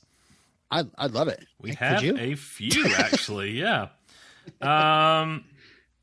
This one is from Rachel. Rachel emails to say she has a fun fact about Stacey Farber, who is playing Lar on the show. Said she was on another show on the CW called 18 to Life. I do not remember it. That's a Skid Row song. But that show starred Jesse Rath, who is on Supergirl. Oh, so there's a little connection there. Obviously. That's cool. Thank you, Rachel, for that. Thank you, Rachel. This one comes from Chris over the email. Chris says, hi, I was wondering if you could explain what the extra scenes are in the CW extended version. I'm in Canada, and we don't have access to the CW app. Thanks. You guys talked about this a little bit on the last episode.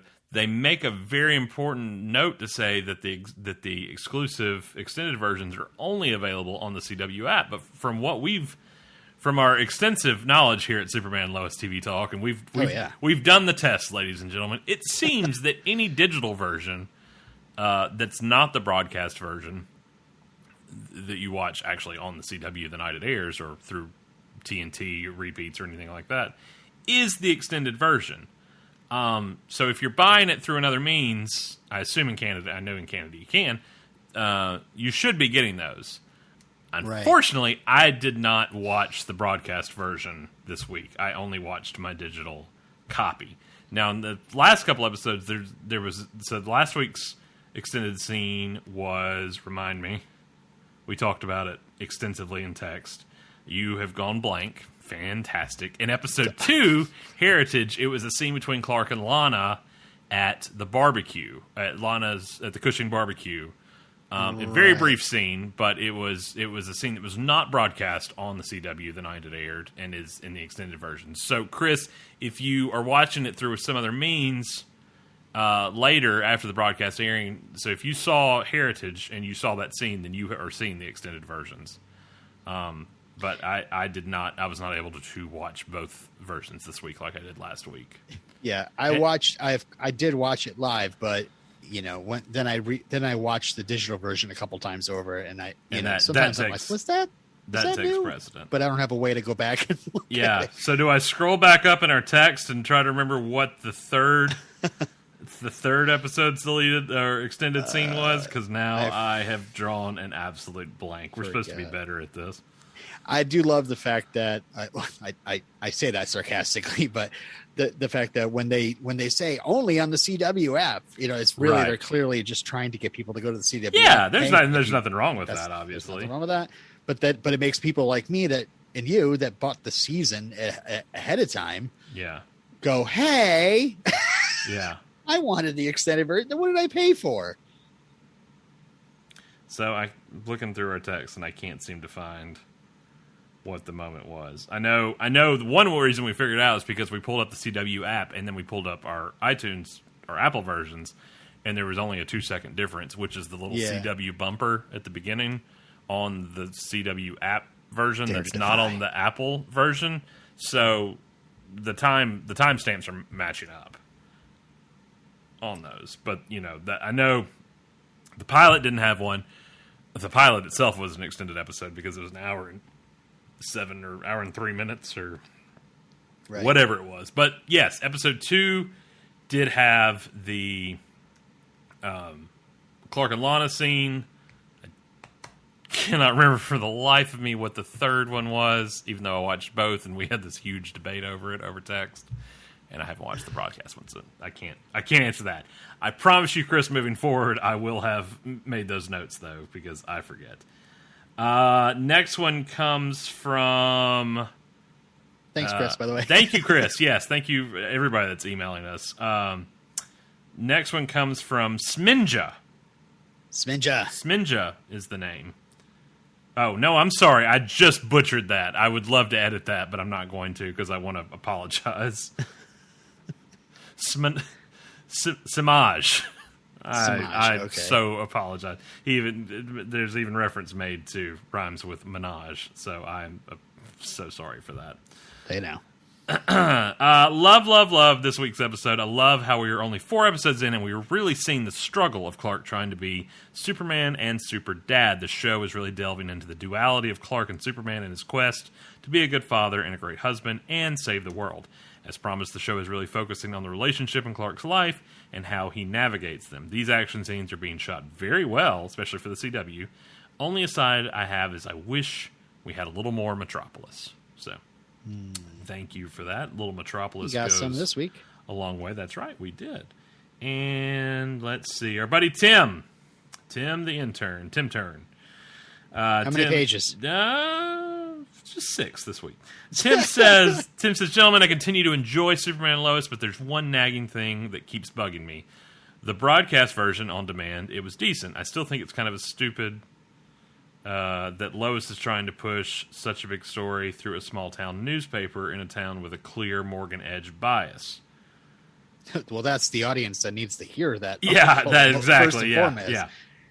I understand going back to the Gazette, working at a small-town paper, and helping to get it back on its feet. But in this instance, with this story, she is Lois effing Lane. She should have tons of options before to get out into an even greater audience than the town of Smallville, cast a bigger light on it all. Frankly, as soon as people heard that Lois Lane left the Daily Planet, papers should be lining up to try and bring her on board, or at least write a guest article or an op-ed. One does not and cannot blacklist Lois Lane. She could go to Catco, go to fellow reporter Iris West, since they had a nice little dynamic in Crisis. While I like that the show has been self-contained so far, it doesn't make sense for something like this when the answers are so obvious. In the long run, what was the point of merging the Earths then if we're going to be so self-contained? Lois could and should have her own website. How many people would follow Lois Lane on Twitter? A metric butt ton, methinks. I can believe a man can fly, but there's just this big elephant in the room that keeps me from fully enjoying the Lois storyline, despite liking Bitsy's performance. That doesn't bother me, personally. I think it's more the mentality of this is the town that we're in, and this is... She even says in Heritage, she says to Clark, I feel like this is the reason I came to Smallville. Yeah. You know, you've got your reason, and I feel like this was mine. Edge is honing in on Smallville, and I think she's wanting to... There's also that... And I say this having worked for a newspaper for years and years, and you see a little bit of this in Kyle, too. I think more people would be more likely to believe something. The residents of Smallville, the residents of Rice County, would be more apt to believe something they're reading in the Smallville Gazette versus the Daily Planet or the Daily Star or something Absolutely. of that nature. Let me just tag on to that. Absolutely, They would. There's people. I live in a small town in Vermont, and let me tell you, if the New York Times or the Washington Post was lecturing to them about what some sort of CEO is doing to their town when all they're saying is jobs and opportunities, guarantee our small town newspaper would get more traction with people. Now they'll probably still scream fake news, but yeah. But I think that that's the level Lois wants to play at too, and I think that speaks to her wanting the betterment of the town, and to have that betterment of the town to expose him for what he is, to do it on a playing field that's got some home field advantage, honestly, and that's my takeaway from that. I don't know. Be interesting to see where she goes after this. I mean, it's not like she's expressed any I've put resumes everywhere and nobody will hire me. And she's not interested in that right now. I'd totally be fine with her, a scene of her on the phone hanging up. It's like, that's the 4th paper calling me this week wanting me to do something or something like that. Like, that's fine. I want it to be her choice, but I think it has been her choice. We just haven't seen the other side of that played out on screen, kind of. Right. Yes, Lois Lane, Pulitzer-winning reporter, intrepid, greatest journalist in the world, fully believe that she has had other offers upon leaving the planet. I believe this is a Lois choice to be and I don't see it even as much of a blacklist thing. I know there was the thing about the cease and desist at the beginning, right, by giving her the papers over, but obviously she held her own on that as they were going into the entrance of the tunnel too. So, and we didn't even talk about the aspect of that debate, that back and forth exchange with her and Edge, about people might be curious about why you moved back here, what you're up to, and I was like, oh shit! Like, when he's telling her that she'll never work at the Daily Planet ever again, I was like, you mother! Yeah, don't you dare! You. Don't even. All right. So I did want to tell Tim, embrace the elephant. That's all I want to say. Embrace the elephant. Embrace the paradox. No. The elephant. Good deal. So, Superman TV Talk at gmail.com. You can email us your thoughts there. We would love to read them on the air. Another easy thing to do would be head over to our website, supermantvtalk.com, and you can use the contact submission form there to email us. Sends it right to our inbox. That's what everybody this week actually has done, has headed to our website to send emails that way, so that's fantastic. We also would love you to tweet us. Robin is doing a fantastic job on social media at Superman TV Talk. He's been live tweeting the episodes for the last couple of weeks, been interacting with a lot of you listening. Love your likes, love your retweets, and also love, more than anything, your replies, your interaction with us. We appreciate that. Speaking of interaction, hit that follow button.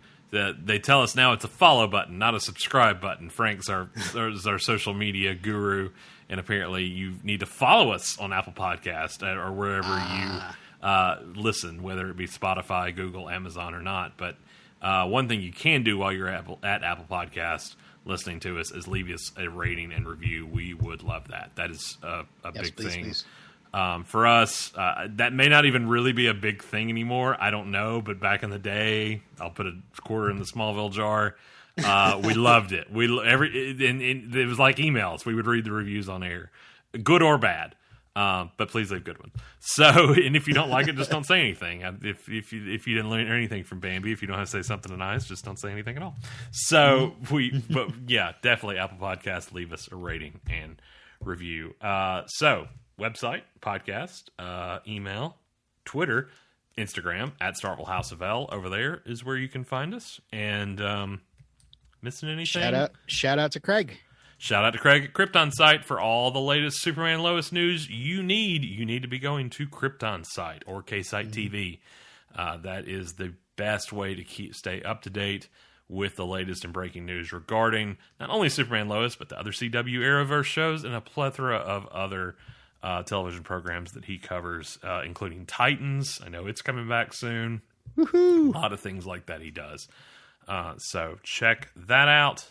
And I just thought of something else I was going to say, and I forgot it. We miss Frank this week.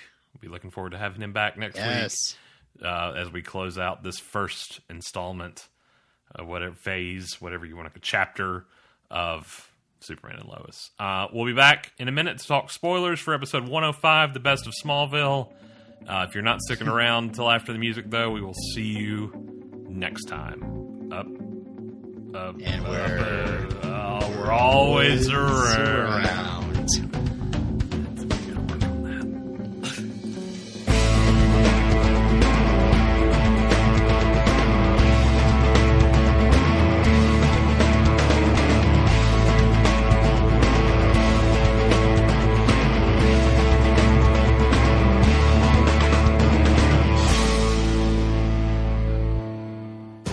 Lost all my friends. This town, it's my kryptonite. All I'm asking is that you give Smallville a little more time. Hey, Slam, I'm looking for you.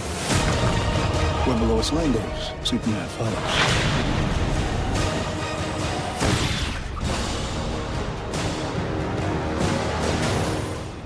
All right, that was the trailer for next week's episode 105 of Superman and Lois, The Best of Smallville. And right out of the gate, we seem to get an answer to a question we posed earlier in this episode.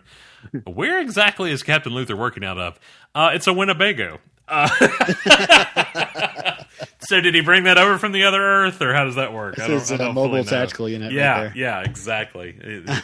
He's got Lone Star and Barf working for him in that thing. A lot to take in this very short, very quick paced trailer, though, which definitely does kind of feel like setting us up for a hiatus of sorts. Jonathan is at his breaking point. I'm assuming that we're going to get a big focus on Jonathan next week. And honestly, doesn't Jonathan deserve a turn at the wheel for an episode? Yeah. It'll be good to see that. He calls Smallville his kryptonite. So obviously things are coming to a head with him at the high school, with the football team, with Jordan's powers, with kind of just being forgotten a little bit in the Kent family as a result. Now, that's not to say Lois and Clark have not told them how proud they are of him, but those quiet moments don't always have long-lasting reaches when things just kind of keep hitting him left and right. So that moment where Clark is playing with his boys out in the yard, and he throws a football to Jonathan and intercepts it himself. I'm like, Clark, read the room. What are you doing? Well, can't even catch that football. Yeah, that was funny. But then also the in this week's that's why he plays defense. That was a really good line as well. So I appreciate that. Obviously, another big thing that's happening in this episode is Captain Luther, who seems to be stalking Lois. Don't like that. Does he know that Clark is Lois? What's going on there? What do you think? He must. Interesting. I assume. I don't know. I keep going back and forth. Is he from an alternate timeline or is he from the future? So I keep going back and forth. Which one is it? I don't think it's the future. He says like on my Earth or something like that, but he could also be like my Earth is the Earth of the future. Yeah. I still think this has got something to do, obviously, with Crisis.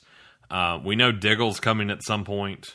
We've heard that before, so that'll be probably our first real connection to the predecessor shows when that happens. I cannot wait till Superman has to fly him up into the sky and he gets super sick.